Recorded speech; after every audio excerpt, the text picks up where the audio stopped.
மற்ற மொழிகளில் வந்த சிறந்த கதையம்சம் உள்ள படங்களை ரீமேக் செய்கிறது மூலமாக நல்ல கதை இருந்தால் போதும் அது படத்தை ஓட வைக்கும் அப்படிங்கிறதுல உறுதியாக இருந்தார் பாலாஜி.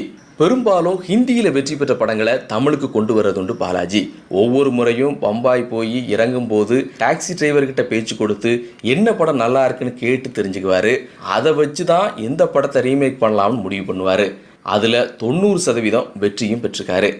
ஒரு சில தெலுங்கு மலையாள படங்களையும் ரீமேக் பண்ணியிருக்காரு. தீக்கடல் மலையாள படத்தை சிவாஜி நடிக்க தீபம் அப்படிங்கிற பேரில் தமிழில் தயாரித்து வெற்றி பெற்றதோடு அமர்தீப் அப்படிங்கிற பேரில் ஹிந்தியிலையும் தயாரித்தார். நியாயம் காவாலி அப்படிங்கிற தெலுங்கு படத்தோட தமிழ் ரீமேக்கான விதி வசூலில் மிகப்பெரிய ரெக்கார்டை ஏற்படுத்துச்சு. அப்போ டேப் ரெக்கார்டர் இருக்கும் வீடுகள் எல்லாம் விதி படத்துடைய கதை வசனம் ஆடியோ கேசட் கண்டிப்பாக இருக்கும். அமிதாப் பச்சன் நடித்து ஹிந்தியில் வெற்றி பெற்ற டான் 1980 ரஜினியை வச்சு பில்லாவாக ரீமேக் பண்ணப்பட்டுச்சு. அந்த சமயத்தில் படங்கள்